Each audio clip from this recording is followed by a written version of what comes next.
प्रकाश के पास एक बहुत ही सुंदर नीली गाय थी। प्रकाश का भाई प्रकाश की नीली गाय को हासिल करना चाहता था। मेरे पास इतनी सारी गाय है, लेकिन मुझे फिर भी प्रकाश की वो नीली गाय चाहिए। अगर वो गाय मुझे नहीं मिली तो मैं वो नीली गाय प्रकाश के पास भी नहीं रहने दूंगा।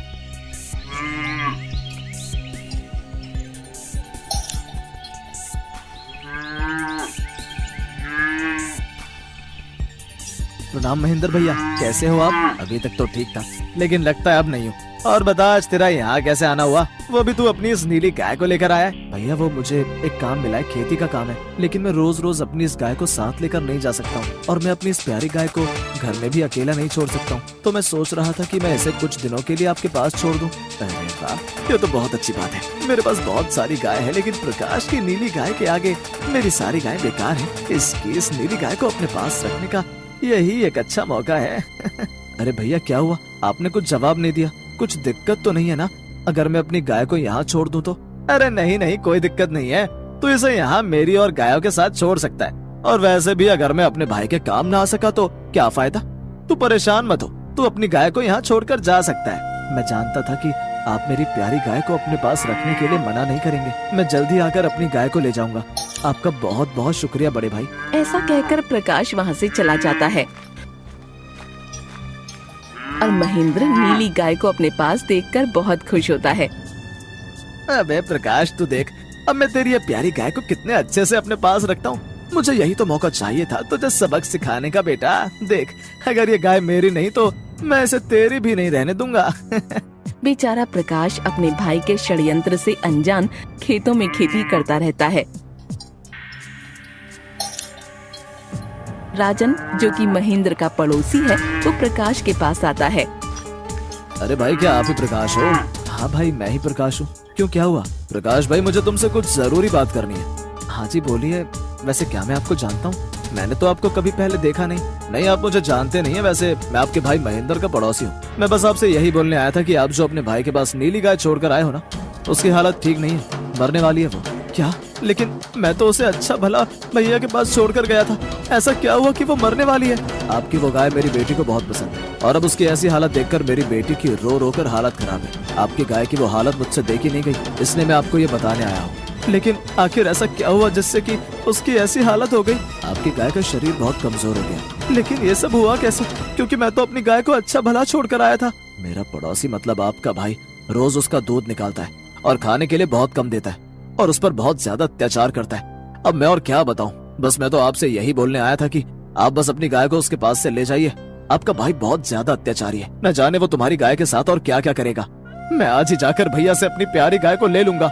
लेकिन हाँ, महेंद्र को पता नहीं चलना चाहिए। आपकी गाय की हालत देखकर मुझे उस पर बहुत तरस आया, इसलिए मैंने आपको ये सारी बातें बताई हैं। ठीक है, मैं तुम्हारा नाम नहीं लूंगा, लेकिन तुम्हारा बहुत बहुत धन्यवाद जो तुमने मेरी गाय के बारे में मुझे बताया। आज के जमाने में भी तुम्हारे जैसे अच्छे लोग हैं। लेकिन हाँ, मेरा नाम मत लेना। आप ये बोल देना कि कुछ दिन पहले एक तपस्वी साधु ने तुमसे खुश होकर तुमको एक शक्ति दी है, जिससे तुम्हें दूर से ही बैठे जो भी घटना घटती है वो तुमको पता चल जाती है। हाँ हाँ, ये सही बोला तुमने, जिससे हमारा काम भी हो जाएगा और भैया को तुम्हारे बारे में पता भी नहीं लगेगा।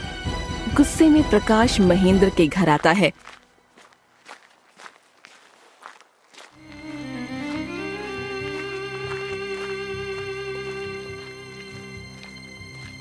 भैया भैया, ये आपने क्या कर दिया? भैया क्या कर दिया? अबे मैंने क्या किया है जो तू मुझ पर इतना भड़क रहा है? और तू यहाँ क्या कर रहा है? तू तो काम करने दूसरे गांव गया था ना। भैया, मुझे आपसे ये उम्मीद नहीं थी कि आप मेरी प्यारी गाय के साथ ऐसा अत्याचार करोगे। क्या क्या क्या क्या किया मैंने? क्या कहा तूने कि मैंने तेरी गाय के साथ अत्याचार किया? तुझे किसने बोला कि मैंने तेरी गाय के साथ अत्याचार किया है? ये क्या कर रहा है? कुछ भी तेरे मन में आएगा तू वो बोलेगा क्या? आजकल तो भलाई का जमाना ही नहीं रहा है। एक तो मैंने तेरी गाय को अपनी गौशाला में रखा, उसका ध्यान रखा, और तू ऊपर से मुझसे ऐसी बातें कर रहा है। हाँ हाँ, वो तो मुझे पता है कि आपने कितना मेरी गाय का ध्यान रखा है। मुझे सब पता है कि आपने मेरी गाय के साथ क्या किया है। हाँ बता, क्या किया है मैंने तेरी गाय के साथ? बोल। दूसरों की बातों में आकर तू आज अपने बड़े भाई के खिलाफ हो रहा है। मैं किसी की बातों में नहीं आया हूँ। मैंने खुद देखा है कैसे आपने मेरी प्यारी गाय का दूध निकाला और उसे कुछ खाने के लिए भी नहीं देते हो। उस पर कितना अत्याचार करते हो। ये सब बातें इसे कैसे पता चली? क्यों, क्या हुआ भैया? मैं सही कह रहा हूँ ना? यही सब किया है ना आपने मेरी प्यारी नीली गाय के साथ? मुझे सब पता है। दूर से ही बैठकर वो सब घटित घटना देख सकता हूँ। क्या क्या तुझ में ये शक्तियाँ कब से आ गईं? एक तपस्वी साधु ने मुझसे खुश होकर मुझे ये शक्तियाँ दी हैं, जिसकी वजह से मैंने अपनी प्यारी नीली गाय की हालत देखी है। अब कैसे भी करके इसको यहाँ से भगाना होगा, नहीं तो इसकी वजह से गाँव वालों के सामने मेरी बेइज्जती हो जाएगी। क्या सोच रहे हो? चलो मुझे अभी मेरी गाय के पास ले चलो। प्रकाश के कहने पर महेंद्र को जबरदस्ती उसकी गाय से मिलवाने के लिए ले जाना पड़ता है। भैया, मैंने ये दिन देखने के लिए अपनी प्यारी गाय को आपके पास इसलिए छोड़ा था कि आप इसकी ऐसी हालत कर दो। कितना विश्वास किया था मैंने आप पर कि आप इसका ध्यान रखोगे, लेकिन आपने तो इसको अधमरा कर दिया। मैं अभी सरपंच जी के पास जा रहा हूँ, मुझे मेरी गाय का इंसाफ चाहिए। नहीं, ये बात सरपंच के पास नहीं जाने दूंगा, क्योंकि वैसे भी सरपंच से मेरी बिल्कुल भी नहीं बनती। कुछ भी करके मुझे इसे यही रोकना पड़ेगा। सरपंच को इस बारे में पता न लगे, इसलिए महेंद्र प्रकाश को सरपंच के पास जाने से रोक लेता है। नहीं, सरपंच के यहाँ पर क्या जरूरत है? तू बता तुझे क्या चाहिए, मैं तुझे वो सब चीज दे दूंगा। भैया, मुझे आपसे कुछ नहीं चाहिए, आप बस मेरी इस प्यारी गाय का खाने का, रहने का और उसके इलाज का पूरा खर्चा देना होगा। ये मुझसे चालाकी करेगा? कोई नहीं बेटा, समय आने पर मैं तुझसे अपना सब कुछ वापस ले लूंगा। हाँ ठीक है, मुझे तुम्हारी सारी बातें मंजूर है। प्रकाश के कहे अनुसार महेंद्र उसकी सारी बातें मान लेता है।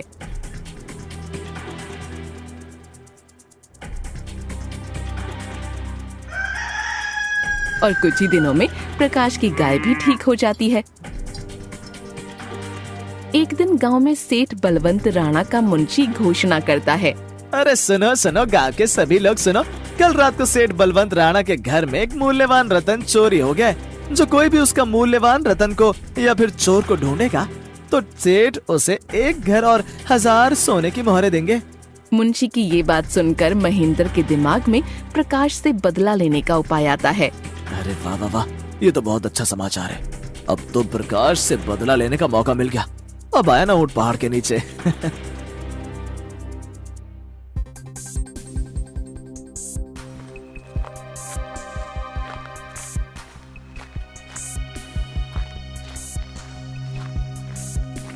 अगले ही दिन महेंद्र सेठ को प्रकाश की जादुई शक्तियों के बारे में बता देता है। अच्छा, तो ये बात है। मुंशी जी जाओ और जाकर प्रकाश को बुला कर लेकर आओ। सेठ के कहने पर मुंशी प्रकाश को सेठ के घर लेकर आता है। प्रणाम सेठ जी, आपने मुझे बुलवाया? क्या हुआ सेठ जी? प्रकाश, तुम्हारे भाई ने बताया है कि तुम्हारे पास दिव्य दृष्टि है। अच्छा, तो ये भैया ने मुझसे बदला लेने के लिए सेठ को सब कुछ बता दिया। हाँ, अब तो मैं फंस गया। अब क्या करूं? बेटा, अब आया ना ऊंट पहाड़ के नीचे। अब देख बेटा, सेठ तेरा क्या हाल करेगा। प्रकाश, तुम्हारे पास दिव्य दृष्टि है ना? तो बताओ कि कल रात को मेरे घर से मेरा वो मूल्यवान रतन किसने चुराया है?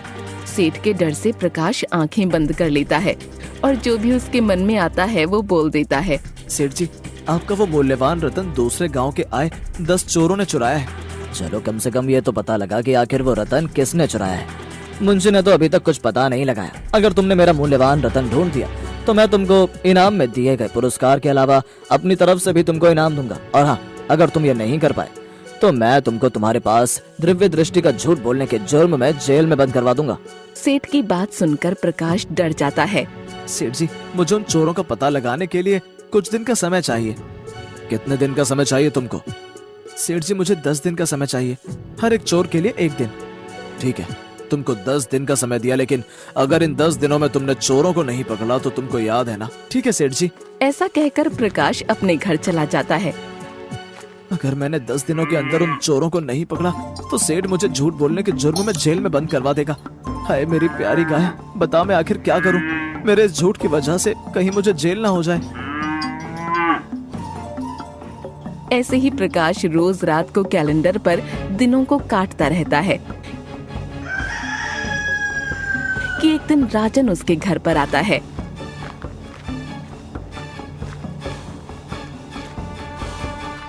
अरे प्रकाश, मैंने सुना है सेठ ने तुमको उस रतन को ढूंढने के लिए 10 दिनों का समय दिया। तुमने कैलेंडर पर कांटा क्यों मार रखा है?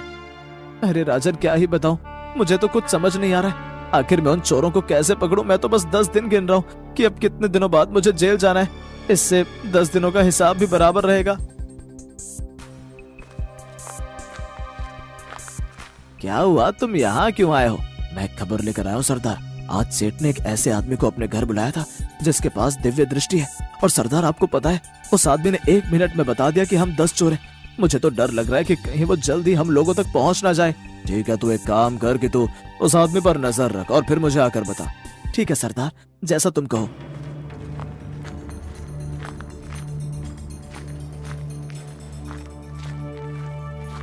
ऐसा कहकर वो आदमी सीधा प्रकाश के घर उस पर नजर रखने जाता है। ये हो गया एक।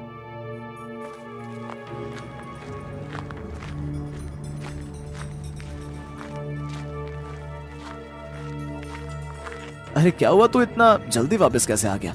सरदार, वो आदमी बहुत शक्तिशाली है। मैं जैसे उसके घर के बाहर गया उसे पता लग गया कि मैं हूँ। उसने फट से बोला कि ये आ गया एक। तू एक काम कर, तू अभी कालू को अपने साथ लेकर जा, फिर देखते हैं क्या करना है।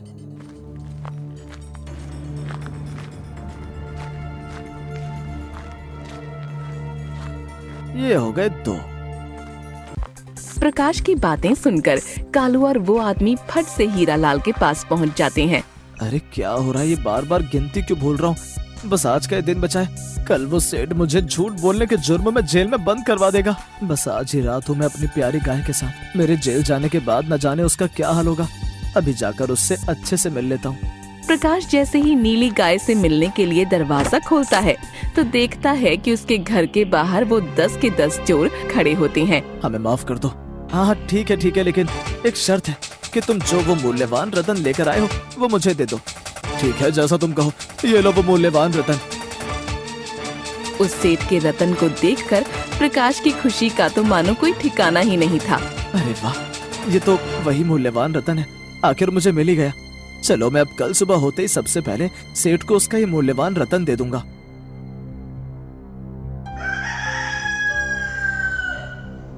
सुबह होते ही प्रकाश सबसे पहले वो रतन लेकर सेठ के घर पहुंच जाता है।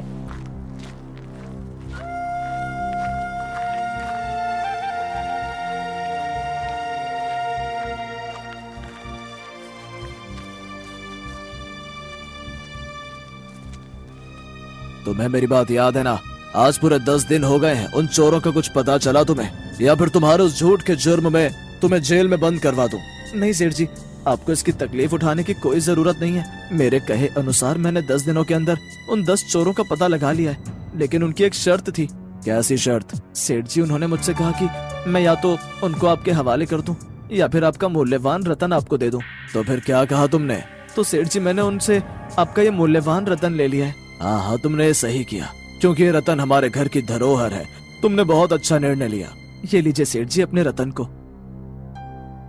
अरे वाह वाह वाह, यही तो है मेरा मूल्यवान रतन। तुम्हारा बहुत बहुत धन्यवाद प्रकाश, लेकिन उन्होंने अगर दोबारा इसे चुराने की कोशिश की तो? नहीं सेठ जी, वो ऐसा कुछ नहीं करेंगे, क्योंकि मैंने उनसे कहा है कि अगर उन्होंने दोबारा इस गांव में किसी के यहाँ भी चोरी करने की कोशिश की तो मुझे पता चल जाएगा और फिर मैं उन लोगों को कहीं से भी पकड़कर थाने में बंद करवा दूंगा। अरे वाह प्रकाश, तुम्हारे इस काम से मैं बहुत खुश हूँ। मेरे मुंशी ने तो अभी तक कुछ नहीं किया, मैं आज से ही तुम्हें अपना मुंशी बनाता हूँ। सेठ की बात सुनकर महेंद्र प्रकाश से चिढ़ जाता है। नहीं सेठ जी, आपने मुझे इतनी इज्जत दी, मेरे लिए वही काफी है। सच में तुम्हारे पास दिव्य दृष्टि है, मैं तुम्हें आज ही सारा इनाम दिलवाता हूँ। मुंशी जी, जल्दी से प्रकाश को गांव में सबसे अच्छा घर और 1000 सोने की मोहरें दे दो। अरे ये क्या हुआ, मेरा पासा तो उल्टा पड़ गया। सेठ के वचन मुताबिक सेठ ने प्रकाश को गांव के बीचों बीच बड़ा सा घर और 1000 सोने की मोहरें दे दी। अब प्रकाश भी अमीर आदमी बन गया और सुख से अपनी नीली गाय के साथ रहने लगा।